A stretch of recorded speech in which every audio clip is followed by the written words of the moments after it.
예, 여러분 반갑습니다. 오늘 금요일 아침 시편 30편의 말씀과 함께 또 하루를 시작하게 되어 참 감사하네요. 오늘 시편 30편 말씀 우리 함께 1절부터 마지막 12절까지 함께 공독하십시다. 여호와여, 내가 주를 높일 것은 주께서 나를 끌어내사 내 원수로 하여금 나로 말미암아 기뻐하지 못하게 하심이니이다. 여호와여, 내 하나님이여, 내가 주께 부르짖음에 나를 고치셨나이다. 여호와여, 주께서 내 영혼을 소울에서 끌어내어 나를 살리사 무덤으로 내려가지 아니하게 하셨나이다. 주의 성도들아, 여호와를 찬송하며 그의 거룩함을 기억하며 감사하라. 그의 노염은 잠깐이요 그의 은총은 평생이로다. 저녁에는 울음이 깃들지라도 아침에는 기쁨이 오리로다. 내가 형통할 때 말하기를 영혼이 흔들리지 아니하리라 하였도다. 여호와여, 주의 은혜로 나를 산같이 굳게 세우셨더니 주의 얼굴을 가리심에 내가 근심하였나이다. 여호와여, 내가 주께 부르짖고 여호와께 간구하기를 내가 무덤에 내려갈 때에 나의 피가 무슨 유익이 있으리요. 진토가 어떻게 주를 찬송하며 주의 진리를 선포하리이까. 여호와여, 들으시고 내게 은혜를 베푸소서. 여호와여, 나를 돕는 자가 되소서 하였나이다. 주께서 나의 슬픔이 변하여 내게 춤이 되게 하시며 나의 베옷을 벗기고 기쁨으로 띠띠우셨나이다. 이는 잠잠하지 아니하고 내 영광으로 주를 찬송하게 하심이니 여호와 나의 하나님이여, 내가 주께 영원히 감사하리이다. 아멘. 오늘 말씀의 중심 구절은 5절 말씀과 그리고 11절 말씀으로 또 한번 보게 됩니다. 5절과 11절 말씀. 그러면서 오늘 말씀의 제목은요, 독일어 성경에 나와 있는 제목을 그대로 한번 인용합니다. 죽음의 위기에서 구원하심을 감사드리는 기도. 죽음의 위기에서 구원하심을 감사드리는 기도. 이렇게 한번 정해 보았습니다. 오늘 여러분 한글 성경에 보면요, 성전 낙성가 이렇게 되어 있습니다. 성전 낙성가. 이게 다윗 시대 때 성전을 만들지도 않았는데 무슨 갑자기 성전 낙성가가 될까 이렇게 생각하시는 분들이 있을 겁니다. 그렇습니다. 잘 보셨습니다. 그러니까 다윗이 성전 낙성가, 성전 봉헌을 위해서 지은 찬양이 아니고요.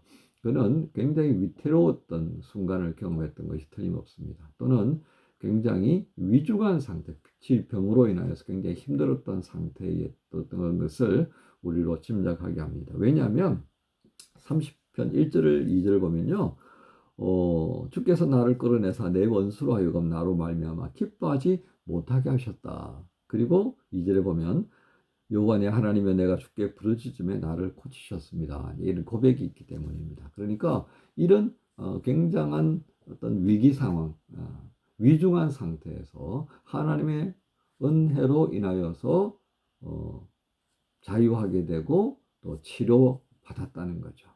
자, 그러면서 그런 다윗이 이제 하나님 앞에 올라가는 언약궤가 있는 다윗성에 모셔놓고, 그죠?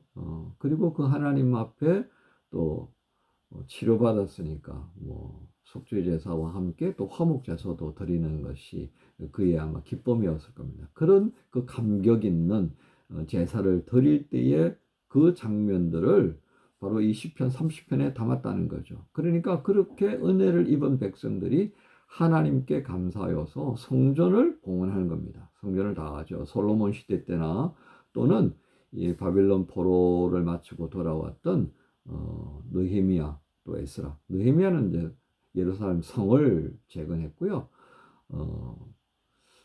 그 이후에 이제 뭐 예루살렘 성을 또 성전을 재건하게 되는데요. 바로 이런 예루살렘 성전을 재건을 했을 때 그 감격은 어땠겠습니까? 그러니까 그 포로기를 마치고 돌아왔던 사람들의 관점에서 봤을 때는 어떻습니까? 정말 죽음과 같은 그런 그 하나님과의 관계가 끊어졌던 포로 시절을 마치고 이제 돌아와서 에스라에 의하여서 성전을 다시금 짓게 하고 그 하나님 앞에 이제 성전 봉헌 예식을 드릴 때에 그들은 다윗이 지었던 시편 30편을 통하여서 하나님 앞에 고백하게 됐던 거죠. 우리가 정말 정말 위태하고 죽을 수밖에 없던 그런 자리에서 하나님의 은혜를 구하고 부르짖었더니 이렇게 우리를 회복시켜서 원수들의 손에 완전히 넘어가지도 않고 이렇게 하나님의 은혜 자리로 다시 돌아와서 예배할 수 있다는 게 얼마나 감사한지 모른다. 하나님께서 우리에게 이와 같은 은혜를 베푸셔서 정말 감사합니다. 그러면서 그 은혜 앞에 감사하면서 성전 봉헌 예식을 드리니까 그래서 이 성전 낙성가를 위한 찬양으로 채택되었다. 그 뜻이 되겠습니다. 자, 오늘 말씀의 의도는 무엇이겠습니까? 여러분 우리가 살아가다 보면요. 아무리 믿음이 좋다 그래도 현실이라고 하는 상황적 어려움을 탁 부딪히게 되면요. 당혹하게 됩니다. 다윗은요 자신도 그러했다는 겁니다. 그래서 큰 소리 빵빵 쳤었는데 실제로 자기도 상황을 맞이해 보니까 어떻더라는 겁니까? 예, 6절에 그렇게 표현해요. 내가 형통할 때 말하기를 영원히 흔들리지 아니할 거다. 나 그렇게 큰 소리 쳤어요. 그런데 실상은 내가 형통할 때는 하나님께서 나를 산같이 탁 붙들고 세워주셨을 그때였습니다. 근데 하나님께서 어떤 이유로 나를 향해서 그 얼굴을 딱 가려버리셨다. 나 너 안 보려고 할 거야. 나 너 안 볼 거야. 그래 버리니까 그때부터 내 속에 불안이 엄습해온 나 죽는 줄 알았단 말이죠. 그래서 그 표현을 뭐라고 그럽니까? 7절 후반부에 주의 얼굴을 가리시며 내가 근심하였나이다. 이 근심이 깊어져가면 병이 되잖아요. 그렇죠? 그러니까 다윗이 자기 일생을 살아가는 날 동안에 하나님께서 자기를 향하여서 얼굴을 돌리시고 그로 인하여 자기의 삶의 자리가 얼마나 힘들었는가. 해가 가리워지고 그렇죠? 별빛도 사라지고 모든 빛이 그를 향하여서 다 중단되어 버린 순간을 경험했을 때 그는 죽음과 같은 공포를 느낄 수밖에 없었다는 겁니다. 바로 그럴 때 그는 어떻게 했다는 겁니까? 2절하고 8절에 보면 여호와께 부르짖었다. 그러면서 그 기도를 뭐라고 표현하고 있습니까? 9절부터 시작해서요 10절까지 그렇게 기도하는 겁니다. 하나님 내가 죽어가지고요 뭐 내가 하나님 앞에 뭔 의미가 있겠습니까? 그래도 내가 이렇게 살아서 하나님께 찬송을 올리는 게 더 좋지 않습니까? 이게 무슨 뭐 기도인지 협박인지 모르겠네요. 정말 다윗은 그렇게 이제 기도했다는 것을 이렇게 표현하고 있습니다. 그러니까 10절에 하나님 좀 들어주시옵소서. 들어주셔서 내게 은혜를 베푸셔서 나를 돕는 자가 좀 되어주십시오. 내게 눈을 다시 한번 좀 돌려주십시오. 긍휼히 여기시옵소서. 그 은혜를 내게 좀 다시 주시면 안 되겠습니까? 이렇게 했다는 거예요. 그래도 내가 살아서 하나님께 영광을 돌리는 내 입술로 찬양하는 그게 좋지. 딱 죽어버리면 무슨 의미가 있겠습니까? 이랬더니 하나님께서 들어주셨다. 이제 그렇게 고백하면서 이 시편을 올려드린 겁니다. 그러면서 12절에 어떻게 기록됩니까? 이는 잠잠하지 아니하고 내 영광으로 주를 찬송하게 하십니다. 하나님도 그래 맞아. 네가 살아서 나를 향해 찬송 올리는 게 좋지. 그래서 잠잠하지 아니하고 내 영광으로 주를 찬송하게 하시니. 어저께 우리가 말씀 나눌 때 어떻게 했습니까? 29편 1절에 하나님께로부터 받았던 그 영광, 능력을 돌리고 돌릴지어다 그랬잖아요. 그렇죠? 바로 그렇게 보시면 되겠습니다.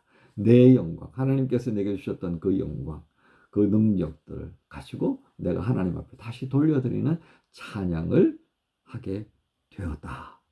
그러면서 후렴으로 여호와 나의 하나님이여 내가 주께 영원히 감사드립니다. 이렇게 이제 하고 있는 거죠.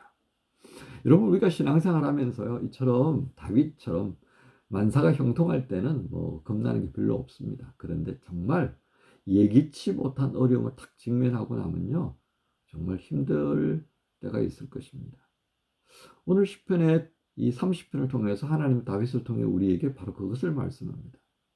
너희가 살아가는 날 동안 정말 죽음에 이른 것 같은 그런 어려움에 직면할 때가 있을 거야.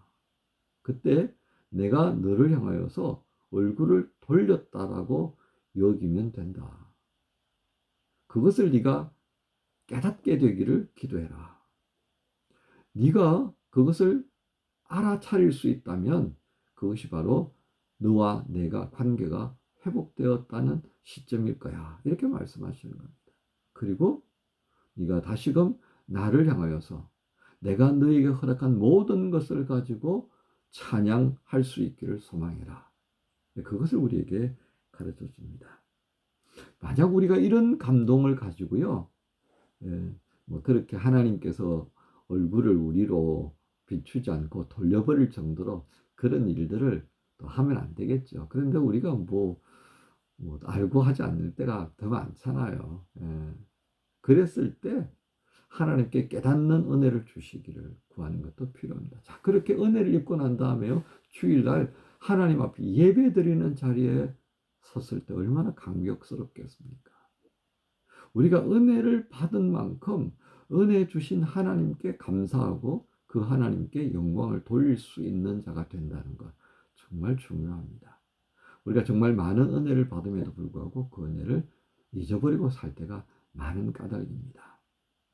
오늘 시편 30편을 묵상하시면서 어쩌면 우리가 한 주간 동안 어떻게 하나님을 대하고 또 어떻게 기도하고 하나님께서 우리에게 기대하셨던 모습을 얼마만큼 리액션으로 나타내었는지를 점검해 볼 필요가 있겠습니다. 그것을 통해서 오늘 이 7절에 있는 것처럼 주의 얼굴을 가리시매라고 하는 이 말씀이 우리 안에 임하지 않도록 살펴야 하지 않을까 싶습니다. 감사가 넘치고 은혜가 더 크게 느껴지는 그런 모습으로 주일 예배를 드릴 수 있다면 더 좋지 않을까요?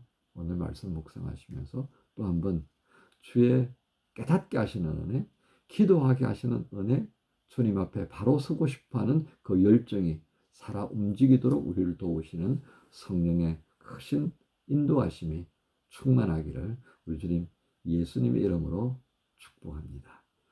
하나님 감사합니다. 또 죽음의 위기에서 건져주셨던 하나님의 구원의 은혜를 감사하며 다윗이 올려드렸던 그 기도가 성전을 봉헌할 때에 올려드렸던 찬송으로 사용되었던 것을 보았습니다.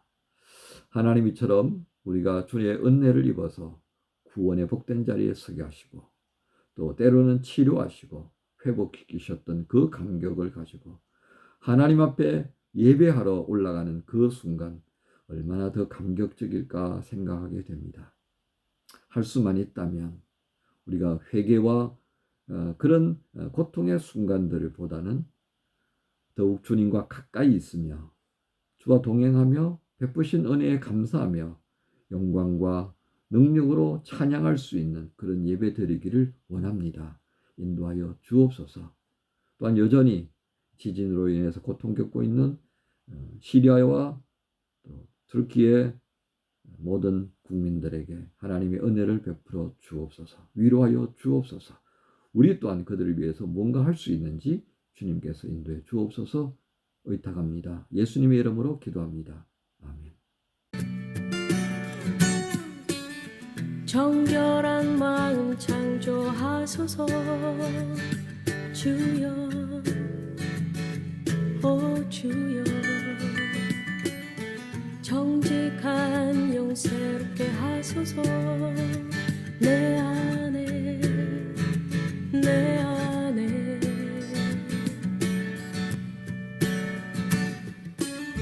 정결한 마음 창조하소서. 주여 오 주여 정직한 영 새롭게 하소서. 내 안에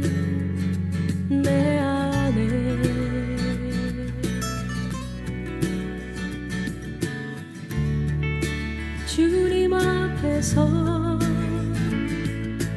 나를 멀리 마시고 주 성령 거두지 마소서. 구원의 기쁨 다시 회복시키시며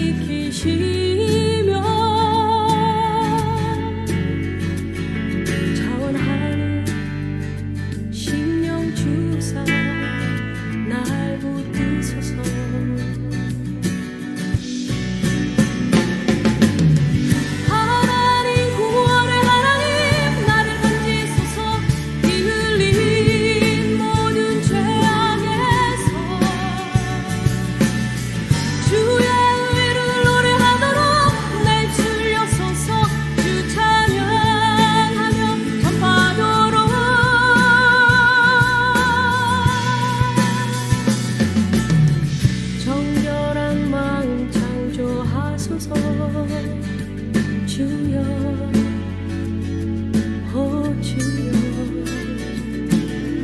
정직한 영 새롭게 하소서.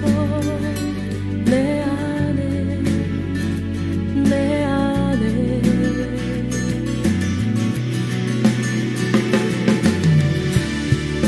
주님 앞에서